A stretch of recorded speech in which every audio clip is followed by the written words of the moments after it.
Thanks everybody for coming out on Saturday morning, first thing. Always good to be the first talk on a weekend day after some hard partying.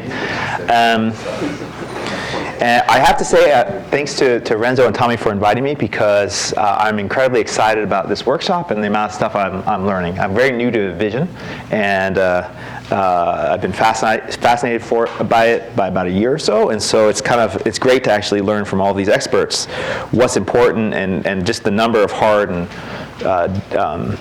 really challenging and interesting problems that remain.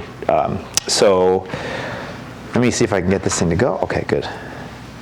So what I want to talk about today is not necessarily related to vision, and actually it's going to be a little bit of a sharp discontinuity from yesterday, but that's okay. We'll go with it from there. There we go. So at least I'll try to have here's my attempt at having a transition slide. So yesterday, I don't know. There we go. Gabor thingies, right? So one thing we didn't really talk about yesterday was maybe from an engineering perspective. We talked a lot of reasons about what were nice about Gabor filters and where they come up. And one of the key themes was, redundancy. And what does redundancy buy you? It buys you both robustness and sparsity. And of course, this kind of led to something we didn't talk much about yesterday. I think we all take for granted at this point, which is kind of the whole idea behind sparse coding, which is that we'd like to actually learn kind of representations. Why do we like sparse coding from an engineering perspective? We like this because it's a way of trying to come up with representations that you can learn robustly, that have the properties of being redundant, the properties of buying you robust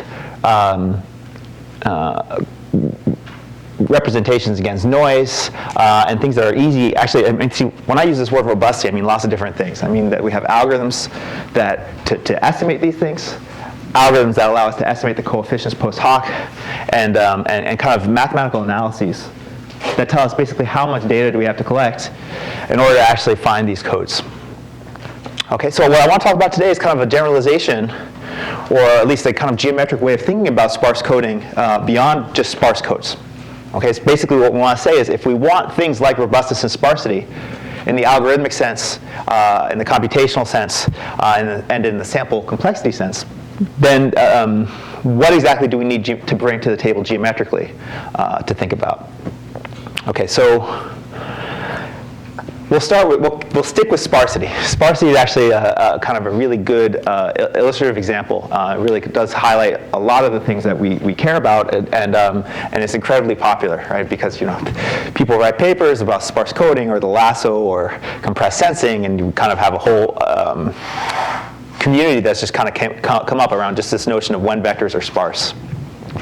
And there are multiple reasons why people come to sparsity. Sorry, you're right.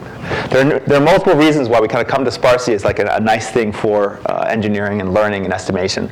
So in the lasso, the idea is just that if you have a huge hypothesis space of markers or some other kind of signatures that you would like to actually rule out, and you have a very few number of, let's say, trial patients, the hope of actually finding some kind of marker for disease would be really hopeless unless there was some kind of simplicity that was like latent in the process. And one of the nice, or like the Occam's razor type models, is that if there are a few markers, those few markers, first of all, are much less than the number. In general, we have more peaks than patients, but if there are only a few that are important, we're going to have more patients than peaks, and then hopefully that turns around this problem of estimation. It means that we can actually find this from very few number of patients. And compressed sensing, the idea there, which is actually very related to the notion of sparse coding, is that under appropriate wavelet transformations, images are very, very sparse, or at least most of the energy is captured in a very few number of the coefficients. And this actually allows you to design very special coding strategies for sampling that reduce the amount of samples that you would actually have to take. This allows you to kind of acquire certain images much faster than you might expect. And this has had a lot of well, it doesn't really necessarily work yet for the kinds of photographs we'd like to take. It actually has had a pretty profound impact on medical imaging, where actually being able to take images faster is nice when, especially in, it reduces the amount of time that patients have to sit in very uncomfortable imaging machines. So it actually has already had a huge benefit there. So from a mathematical perspective, we can abstract all of these problems to the following simple equation, which is just saying, if I give you a set of linear equations, phi x equals y, how do you find the vector that is as sparse as possible that satisfies those equations? Okay, here phi is a matrix. It's mapping Rp to Rn. If you saw on the first slide, I recently joined a statistics department, so I'm trying to change my notation to make these people happy. This is the way. Statisticians is really like P and N. I used to use M and N. I don't know. We adjust. We adjust. It's actually, the more I think about it, it's not terrible, because P stands for parameters, and these are the coefficients here. Maybe it would be the parameter. And N actually stands for number. So okay, it's the number of measurements. It's actually not that bad a notation. I don't know. Anyway, we'll think about, every community has their own kind of their conventions. So this problem is hard. Okay, so this is one of these things which the theoretical computer scientists like to call NP hard. And of course, anybody who is working on anything related to the brain probably does not care about NP hardness, because deciphering how the brain works is certainly not an easy problem. But that's neither here nor there. This is one of these funny things where we have a problem where our desire is to recover sparse codes. And I can tell you off the top that for general matrices, with no assumptions on this matrix phi, this is a difficult problem. This is probably an impossible problem. But we also know from compressed sensing, actually you can go back to the work of in portfolio optimization in the 50s. They were using this idea. They've been using this idea for 60 years or more. That is, if you just replace this cardinality function with the L1 norm, you get a very sparse solution out. And oftentimes it's the best sparse solution, just by linear programming. So you have a very hard problem. You replace it with this heuristic that looks very simple. And then for a large class of problems that we care about, it actually does find you the solution that you actually wanted to solve. All right. So let's now just turn to a completely different concept, which is of the rank of a matrix. So sparsity we found is a useful concept of talking about simplicity, or like low complexity. Another one that's kind of ubiquitous throughout engineering is rank. Okay, so in the case of rank, we would have something like, we all learned PCA very early on in our when we do data analysis, and this is kind of the backbone behind how we do recommendation on the internet. Is we just assume that people are very similar, so that all we have to do is capture a few singular vectors of kind of recommendation of purchasing power, and that allows us to predict at very large scales what people might do. Kind of one of the core backbones of machine learning. Rank appears as a lot of other places too. So if I have some kind of geometric structure and I make a matrix of all the dot products between all the points, that matrix has rank exactly equal to the dimension where those points were. So for example, if I had something that's in 3D, I just give you a matrix of dot products from points in 3D, it's going to have rank 3. And this is the basis behind a lot of algorithms that do reconstruction from distances. Okay, so and what it also tells you is that if I have a low-rank model, oftentimes you can get away with far fewer distances than all of them. Right? You can actually reconstruct the geometry exactly, because a low-rank matrix is going to have very few parameters. In quantum mechanics, rank actually measures how pure a probability distribution is. It's basically how close a distribution is to being a delta function. So they have these notions of things called density matrices, and there are a lot of experimental quantum systems where you would like to you expect that your system, because you've cooled it to 4 Kelvin, is going to be in a very low rank state. And so you want methods for actually estimating that state using the notion of rank there too. And one other place that I found kind of unexpected is in seismic imaging, where actually sparsity also has a long and very fruitful history. It turns out that there are a lot of low-rank structures that come up when you do seismic surveys. So this is kind of an artificial picture of a coastline where they might drag a boat to go look for some oil, which is always what geologists, as much as they love the Earth, a lot of times that's where they're getting their money. So, but if you lay out this grid and you look at the kind of reflections that come back, there's low-rank structure as I lay out that kind of matrix. So there's kind of, if you look, you get some kind of tensor that's associated with a partial differential equation in this case. if you arrange that tensor into a matrix in an appropriate way, it happens to be low rank. And so again, we have this data problem where we would like to find the matrix of lowest rank that satisfies some data. It comes up over and over again. Sure. This problem looks to be NP hard. It's hard to approximate just the same way, and the exact algorithms are awful.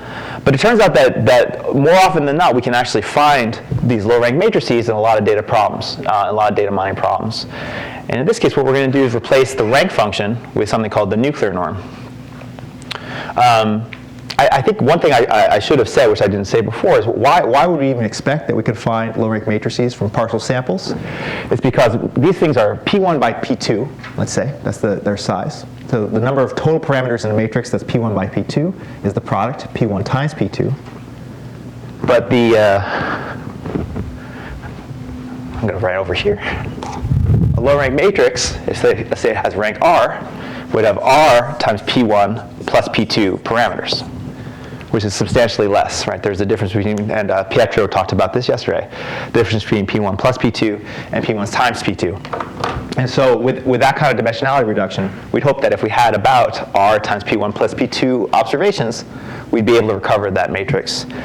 And indeed, that's the case. The idea is you replace the rank function with something called the nuclear norm. And I'm going to talk a little bit more about this in a minute. I'll just give you the very high level, simple way to think about how you would compute that. Here's a very simple algorithm for basically solving this nuclear norm minimization problem. You pick an entry in your matrix that you've been given access to. You kind of have a guess factorization L times R. You multiply L times R and subtract off the entry here. And then you update just this row and just this column corresponding to this formula. Jan already probably knows this is backpropagation, but backpropagation with a very special structure essentially to penalize this nuclear norm. And this basically you can prove succeeds as long as the number of samples is about R times P1 plus P2. So this algorithm is essentially, well, actually, that's not fair. It's, this algorithm received a lot of attention, mostly because of Nati Cerebro. But there was also kind of a flurry of activity around the Netflix prize. So it's kind of funny that one of the most cited works on this is just a live journal entry. So I think that's kind of funny. And so one other example that kind of comes up, I think everybody's familiar with, is that of time series, right? So if I have time series data, I might want to actually fit a model from inputs U1 to UT to outputs Y1 to YT. Okay, and there are lots of methods for doing this. There are lots of reasons for doing this. I actually was involved with some folks who were trying to fit physiological models from from exercise testing. And so you would have, basically the first step was to fit a surrogate differential equation model to the reaction of putting an athlete on an exercise bike and watching their carbon dioxide output and oxygen intake. But obviously you can do this kind of thing when you're looking at very complicated chemical networks or neural networks or whatever kind of networks you have. When you have limited data coming out, you have stimuli coming in, and we like to at least try to get a feel for what that transfer function might be. And obviously that also occurs a lot in high frequency trading. So the question is there a principled way, what's the notion of rank or sparsity? Or is there one of those lurking under the hood here? And the idea is yes, actually. In controls, it turns out this was at least formalized in the 80s, that all linear systems are combinations of single pole filters. So if you want to just try to approximate this as well as you can by a linear system, but a very high dimensional linear system, you can actually do this using the ideas in the, of just trying to search for a short combination of single pole filters. And you can actually prove that you can estimate how many single pole filters you might need, leverage this structure, and come up with some nice new algorithms and stable analysis. Okay, so in all of these cases, we had this problem. Y equals phi x. Kind of one of the most critical problems of our time. And this has a very particular structure in this case.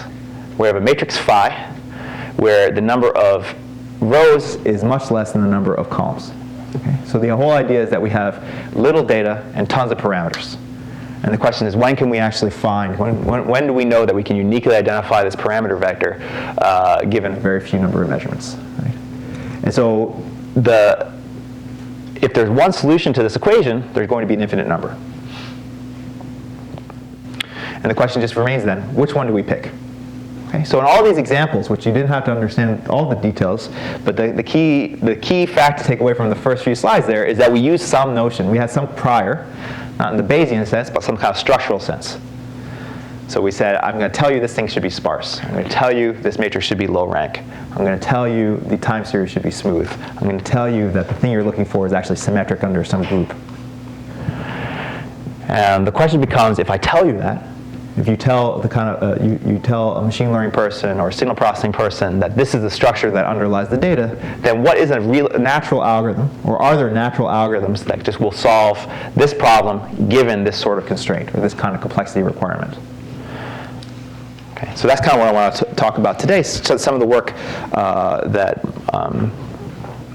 I've kind of been in the circle of for the past few years, which is trying to figure out what is actually, what actually does go on under the hood geometrically that kind of can tie all of these ideas together. Okay, so here we're going to go through this through a series of cartoons that I think will kind of like show you exactly why over and over again we kind of keep coming up with these same heuristics and keep being able to prove the same kind of results about these heuristics. So here's the set of sparse vectors with norm 1. If I color in their convex hull, I get this diamond shape. Okay, so just color in the region between all of these red dots and you get a diamond. It turns out that this diamond is precisely the unit ball of the L1 norm. Okay, and so what does it mean to minimize a norm subject to equality constraints? Well, here's an equality constraint. I've picked just to be illustrative here. And if I minimize the L1 norm subject to that constraint, basically that means you take the unit ball and inflate it until it hits the affine constraint. Okay.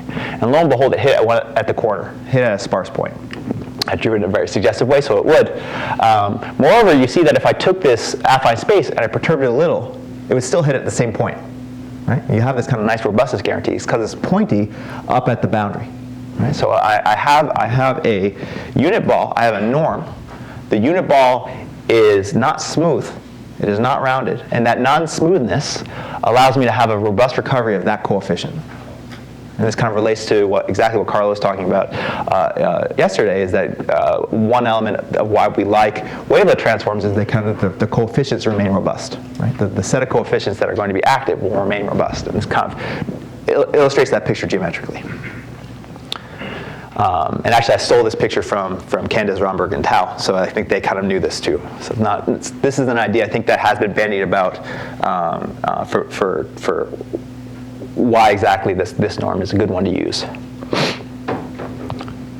Here's a different picture. This is now the set. We're going to now move to this case of low rank matrices, which again I said had a very few number of parameters. So here are 2 by 2 matrices plotted in 3D that with this parameterization x, y, y, z. I'm again going to take the ones that have norm 1, Euclidean norm 1, sum of squares equals 1, and they have this shape. So if I color in the convex hull of this object, I get this kind of pipe, or a soup can. So this turns out also to be the unit ball of a norm. And the norm here is called the nuclear norm, which is the sum of the singular values of the matrix. Now why would that? So one way of thinking about why that's a good norm for recovering low-rank matrices is you want the number of singular values that are non-zero is precisely the rank of the matrix. If you want a low-rank matrix, you would like to make the number of non-zero singular values small. And here we're going to replace the number with the sum. You replace count with sum. But another way to think about it is just that if I took the objects that I cared about, which were these red ones, and I thought those would be the best solutions, and then I color in this convex hull in between, then the things that occur on the boundary are going to be the objects I care about. And the hope here is that it's again pointy exactly at those points, so that if I were to minimize the norm subject to affine constraints, I will again hit on the boundary exactly.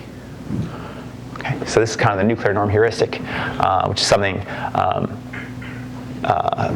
my collaborators and I had spent quite a few years trying to figure out exactly why this is a good idea. You know, we can keep going. I can give you more examples. Yeah. I don't know how much sense this question makes, but you made a point that when you expand this in the ball, I think that's what you call it, then when you hit the constraint, you get a particle constraint. And then you said that if you move the constraint about, you rotate it a little bit, then it's relaxed, right? Yeah. But if you rotate it enough so that constraint hits the side of the then, for example, what does that mean in terms of Yeah, exactly. So we know even in the case of sparsity, right? You know that if you add enough noise, you're not going to get the code right? You know, add enough noise, you're not going to be able to actually detect what's happening. And so the idea is that if I were to add enough of a perturbation, I could actually make it where you can't identify anything. So the question is now, can we quantify how much? I think that's the real key. Can we quantify how much I can actually perturb, and I'll get to this later, how much I can actually perturb this measurement vector, or this observation, such that I can actually guarantee that I'm going to be at least close. Because it is the idea here is that it's very pointy at the places I care. So if I perturb it a little bit, even if I'm going to, let's say I put a tube around that red ball, so because that's going to be like a Gaussian noise. So I put a tube of Gaussian noise. The Gaussian noise can't push you too far into this body, so you'll still be pretty close. And that also kind of captures the robustness of that phenomenon. So that's why you do dictionary learning. Well, I'll get there. Okay, that's coming later. As a transit, Guillermo's going to tell you everything you ever wanted to know about dictionary learning in the next talk. I'm going to at least kind of hopefully get us to the point where we'll be talking about that at the end. Yeah, exactly. Here, the idea we removed. I'm going to go back. We removed learning because we had someone tell us what we were looking for. So they told us this. The highlight of this talk is that where we want to go is actually being able to learn these concepts without telling, or learn something like those concepts. But we'll get there. That always has a delay on it. Okay. So I had one more example that I cooked up, which was the integer programming example. Here now I'm going to tell you that what you care about is a point that's plus or minus 1, lies in the boundary. The convex hull, again, is the norm, lo and behold. This time it's the infinity norm. You minimize the infinity norm, subject to equality constraints. It will again hit on a corner, and you can again use a very similar analysis that you use in compressed sensing or rank minimization to prove that this is the case. So hopefully at this point, you guys have seen what the formula is, right? It's if I have a model that I know is a sparse combination of some atoms. And these atoms either could be a dictionary that you have learned from data. They could be it's just a set of sparse vectors. They could be some kind of manifold, right? They could be an infinite collection of atoms, like the set of low rank matrices, the set of complex sinusoids. Then we could search for the best linear combination of these atoms, trying to minimize that rank.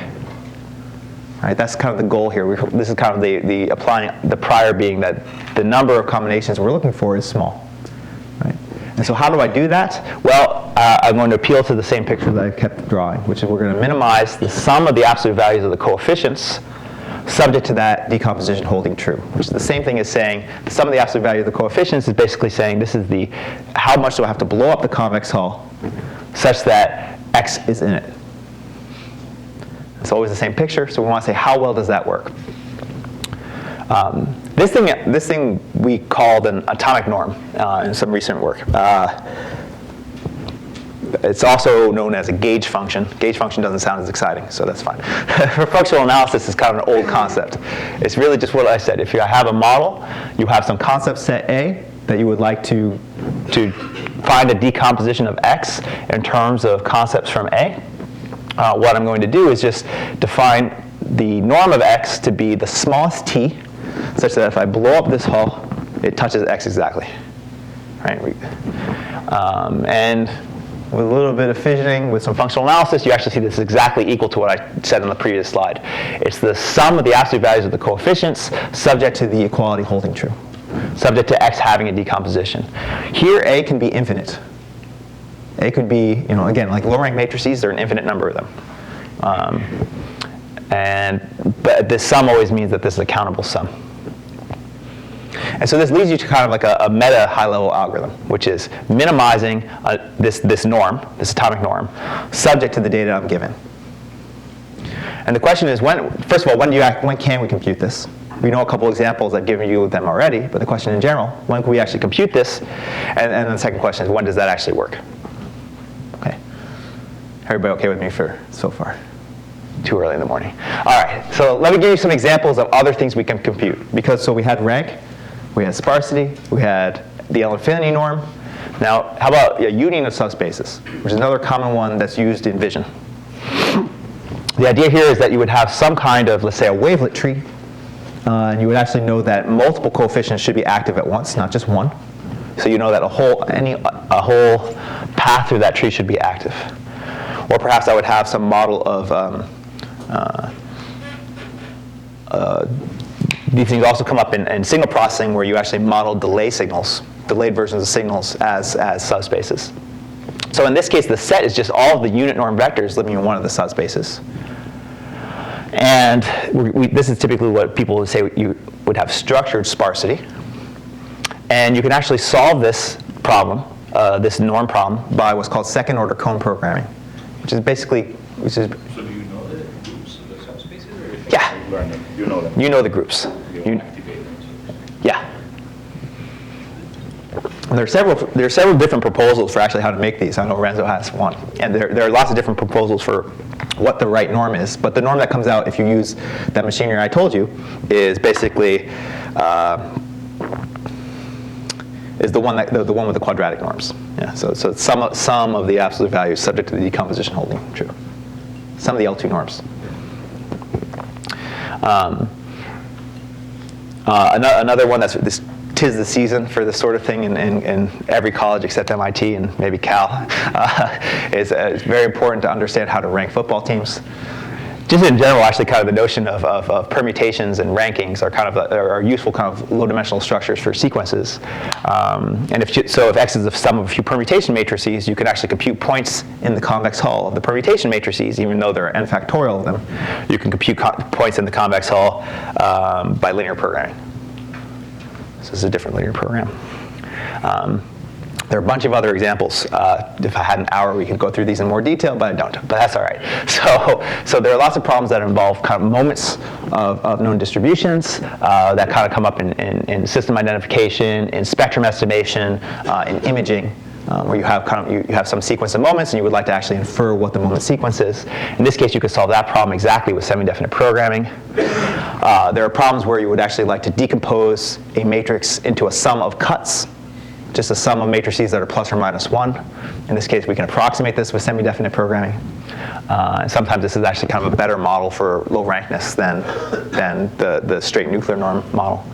And then we had tensor problems, which are more tricky, but at least you know that you can approximate the atomic norm with alternating least squares in this case. So you kind of go through the complexity class where we had linear programming for L1, got a little bit more complicated, got down to semi-definite programming, got into things that we can't compute, but we can at least approximate robustly, and then got into things that at least we can hope we can compute. But at least this framework will tell us something about how many measurements we should expect. Okay, so we can compute a lot of these different things. We can compute them robustly. We kind of have an automatic way of going from what the specification is to what the algorithm is. The next question is just what does this buy us in terms of robustness and sample complexity? So if I have one of these kind of concepts, and I know this is the concept, then how many more samples do I need to identify that model exactly? And if I have a lot of noise, how much noise can I actually tolerate and still do robust identification? What's nice about that is that because we've kind of gone through everything being these nice convex hulls, the argument for how many samples you need to recover these points ends up being very geometric as well. And I can't go through all of the details today, but we can at least kind of give you, again, more cartoons that kind of gives you an idea of how this works. So also, I do always want to mention that kind of I first learned about this norm, this gauge function norm, in Tommy's class, in the context of, this was actually what was used by Barron to prove that neural networks are universal. It was exactly this norm, and it was exactly the notion that you would like to figure out how to fit neural networks in the convex hull of some other concept class. And this kind of was how you showed that shallow layers were universal. They just had to be they had to have a lot of nodes. But this is kind of the basis of that proof. So let's kind of take, again, we're going to take ideas from that barren proof, and now apply them a little bit more generically and in finite dimensions. So here's basically the idea. X is the point I'm trying to find. And somebody was nice, and they told me that these were the corners that I was going to care about. And the question is, when is X the optimum solution of the atomic norm minimization? So you could either look at the formal statement, or you could look at this red lines. Basically, these red lines are the same thing as what I'm calling the cone here, T, the tangent cone, are the set of all directions that make the norm smaller. So these would be all the hypotheses that would have smaller norm. I just want to rule them out. So if I'm minimizing the atomic norm, subject to phi z equals y, this is the set of all solutions that are feasible. Okay? So this is feasible solutions, things that I might confuse X for. These are directions that have smaller norms, so they would be preferable. And we just want to show that if I move in any of those directions, I can't stay feasible. And if you've done that, then you've actually proven that X is the solution. Right? Because basically, that's actually one of the things I really like about convex optimization. If you have a local minimum, you have the global minimum. So basically, we're just going to look at the local optimality conditions, which say that if any direction that I move that will stay feasible can't decrease the norm, I will be at the unique optimum. So I'm just going to say that again. X is the unique minimizer. If the intersection of this red cone, and a cone is just kind of like the set of all these rays that are going off to infinity, the intersection of that cone with the null space of this matrix, which is giving me my data, if the intersection of those two things is 0, then X is a unique minimizer. Okay? So again, it becomes a very geometric condition. A very geometric condition. And what's very nice is actually that for generic matrices, for generic phi, meaning generated at random, we can actually calculate the number of rows that a generic matrix must have such that this intersection is 0. And now it just becomes geometric functional analysis, which is kind of, for some people, nice. For other people, they don't care. Tommy likes it, so that's what we'll go with. So I'll do that today. So here's the nice geometry for the generic matrices. And actually, when you have less generic matrices, the idea is still the idea of how you would compute sample complexity would be the same, but it's harder. Just for when we kind of genericize, at least that kind of tells us a bigger picture about what's going on. Okay, so there's this notion of something called the mean width. Mean width is basically volume, except whereas volume blows up, let's say if I take a body and I multiply it by 2, volume would blow up by 2 to the dimension. If I take a body and blow it up by 2, the mean width increases by 2. So it's homogeneous of degree 1. And it's fairly easy to define. You basically take a direction, let's call it d, and you compute the support function of the body, which is just say, how far can I go in direction d? Okay. How far can I go in the direction minus d would give me this support function. And if I add these two numbers, that gives me kind of the length of the body in direction d, or the width of the body in direction d. And as you might expect, the mean width is the mean. Okay, so it's the average.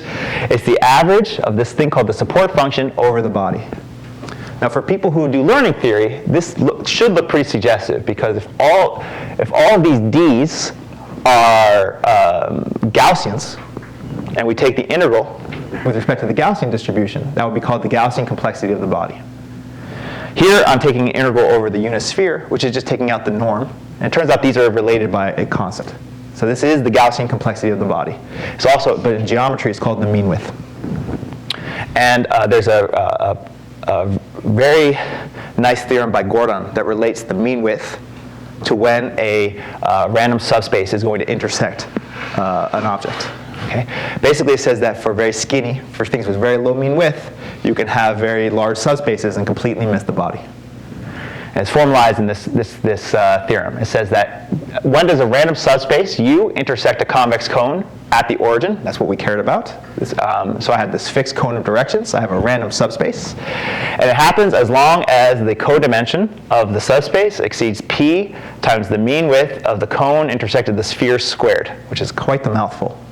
So I don't hope that I think the corollary is the important one, which is that if I have one of these inverse problems where I'm trying to find one of these structured objects, then X is a unique solution as long as the number of samples I've observed is greater than this quantity squared.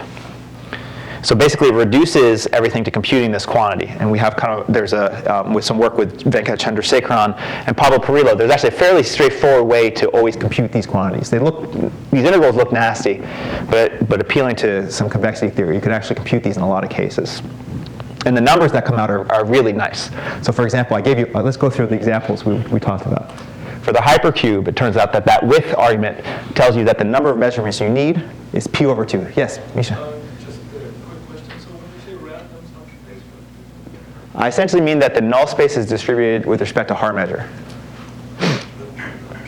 Yeah, I mean very random. So one way to think about it would be generate the matrix phi with IID Gaussian entries. There are other ways to do it, but that would be one way. So Random subspace, you mean the subspace going through 0? Or you mean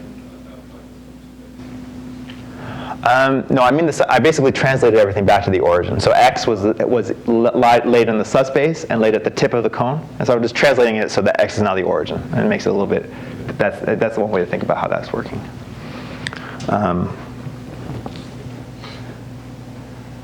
So yeah, so right. So the hypercube, that you need half as many measurements as components, which in and of itself is actually kind of surprising because yeah, I don't know. It's like how you would actually specify at pretty much an arbitrary point in one of these orthents by less than just specifying all the numbers. You get less than all of them, which is kind of interesting, but it's still a lot. But sparse vectors, we get a nice answer, which is basically twice the sparsity times log of the length of the vector divided by S. And for folks who have seen these kind of results in compressed sensing, it is kind of neat that you do this argument. Basically, the argument reduces to upper bounding the Gaussian Q function, the one-dimensional Gaussian Q function. So you just go into table integrals, you write down the upper bound of the Q function, and you get basically this result was only known asymptotically before this paper. So this is like a non-asymptotic upper bound on the number of samples, which is very cool. These block sparse things, you basically get, it's a complicated looking number, but if you have k active groups, you have m total groups, and your block size is b, you basically kind of get what you think you should get. You get the sparsity times k times the log of the number of groups. That's kind of what you would expect. And for lowering matrices, you get 3 times the number of parameters of the singular value decomposition. So it's off by a factor of 3. Okay, and this is again just grinding through integrals that are 1D. They're not hard, and but it's all just calculating that width, getting upper bounds on the width. So this is kind of nice. So it tells, and the other thing is that we can actually get robust recovery from this, where if you want to minimize, you want to minimize. Now I'm going to put this tube around the body, right? So I have my cone. I have my true equality constraint. I have a tube around that equality constraint, which is where my point can go. I show you the basically you can see from that picture, which is very suggestive, that you can't move too far into the body. And the way that's quantified, it says that as long as the number of measurements is greater than what I had before times a constant factor, then I can't move too far, basically. So you can actually quantify the robustness as well, just in the for the generic concept classes. So I'm almost out of time, so what I would like to very, very quickly lead into Guillermo's talk is the question is, so now if I told you in advance, if the practitioner hands me a specification for what is actually a good latent structure, we have kind of a framework now for understanding how to find it, how to find the solution, and how to analyze how many samples we need, and to actually understand the robustness properties. But the key question is, how do we actually know what the latent structure is? How do we actually learn that latent structure from data? So so there's actually been very recently, now again, I'm a theoretically minded kind of guy, there's recently been theory on a lot of these algorithms. That in practice, we've been working on this for maybe 10 years, but now we're kind of getting a better feel for how this works in theory. these papers by Aurora et al. And Agarwal et al. Basically assume that if you have incredibly sparse vectors, an incredibly incoherent dictionary, and a huge number of observations, then I could basically recover x by the following observation. If x and z are two sparse vectors, if I map them through one of these incoherent dictionaries, that basically is preserving their inner product. Right? It's basically preserving the inner product. What's the inner product of two sparse vectors? Basically, if it's big in magnitude, that means they overlap. And so what these guys do is they form the gram matrix of the y's, big matrix. And then they say that if the large entries in that gram matrix correspond to vectors that overlap. And then they use a graph algorithm to find vectors that basically overlap in exactly one spot. And then they use that to actually find that dictionary element, and they continue. So it's interesting. It's an interesting way to go. I don't see how this might generalize to the case where x is not sparse. But probably as my kind of like polemical way to leave, and it's only because Pablo showed up at 9:30 in the morning. I'm going to talk about an idea of his. So just because I'm happy he's here so early. So there's one other thing that I think might generalize, and we just don't necessarily know how to go about doing it. So I kind of want to just bring it up today. In all of these cases, we had some convex body that we were looking for. This is the atomic set that we were searching for, and all the atomic sets all the ones that we know how to compute efficiently, essentially, they have kind of a simple decomposition. You have some cone, like the set of all positive vectors, or the set of positive definite matrices, or the set of second-order cone, and then you intersect that cone with a subspace, and then you project it down into low-dimensional space. They all have that property. They all look like that. And these things basically are called convex bodies with extended representations. So oftentimes you actually get a much more parsimonious description of the body by looking at it as a projection of a high-dimensional body. So I have a high-dimensional body like this one. This one's very cute. It has 5 faces, and then when I project it down, it has 6. So the higher dimensional object actually had a lower complexity. And all of the examples, if we want, we can go through that later. All the examples we talked about actually are a cone intersected with an affine space projected into a lower dimensional space. And then you could take the phi matrix and pre-multiply it out front of all these pi's, and that's kind of the data that we'll see. They all kind of have this structure. And so the real question is just can we actually learn these? I don't have time to actually go through this today, but maybe we can talk about it in the discussion. I'm at least going to kind of lead towards this. Is that there's this really beautiful theorem in this paper by Gouveia, Perillo, and Thomas that equates learning this body with essentially a non-negative matrix factorization. It's actually a factorization with respect to this cone. And so what's interesting is that in dictionary learning, we all, essentially the algorithms that work well work via some kind of alternating matrix factorization idea already. So it's quite possible that we can generalize those algorithms and at least maybe even understand why they work by thinking about this extended representation theory. And so this might be something to bring up and to discuss later. Good, so I won't take any more of your time. I want to hear what Guillermo has to say.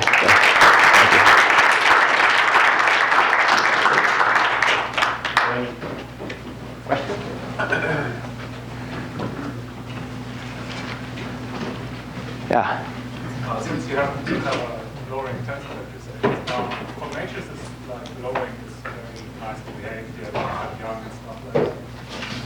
For tensors, this changes, so you can arbitrarily well approximate any tensor or many tensors with lowering tensors that are not the right vectors. Right. If you switch to something like equivalent, like this norm-based approach, do you have the same properties? Do you still run into these problems, or can you? So I think what's hopeful about this, and we don't have any good answers for tensors yet, but I know lots of people are actually have very interesting ideas that are making progress. I think the hope of recovering any tensor is going to be hopeless, like you said, because lots of tensors have weird decompositions into, like you could approximate rank 3 tensors by rank 2 ones and this kind of thing. But I think that if you can restrict yourself to at least identify a subclass of tensors that are identifiable, that in itself would be useful. And there are people who are actually trying to understand which kinds of tensors are actually identifiable. So rather than trying to solve the problem in general, try to understand what actually is achievable. So as these techniques mature, where do you see that in computer vision of machine learning we should see breakthroughs of some sort or the other? Where we see the impact? Yeah, so the thing I've been, whatever, you only have so much time to talk about, but I have, since moving to Berkeley, I've been interacting a lot with the folks who do, with the signal processing group. And the signal processing group actually has a lot of device physicists who kind of hang out. And I think the places where we're seeing a lot of interesting new ideas that come from this body is from both in like estimating spectra, kind of with things with continuous parameters, sparsity with continuous parameters, that we're getting really nice results in those in the lab, and also in problems of blind deconvolution. Because again, blind deconvolution is one of these problems where you always do have, it's a rather weirdly ill-posed problem, but then oftentimes what this stuff will tell you how to actually code to be able to deconvolve. I'm hoping that those two things will be, that was a very personal answer. So it's just things that I'm seeing recently that I think will be very exciting. But yeah. So suppose the matrix factorization case I think is one of the cases which is mostly closely related with the representation, right? With the learning features. So in that case, besides stability to noise and imposing structure, I guess perhaps one could think of that as a sample situation, as a finite sample situation of an ideal case where I give you a lot of inputs, say. You see what I'm saying? The classical situation, I give you this bunch of images, 100, factorize them the best way you can.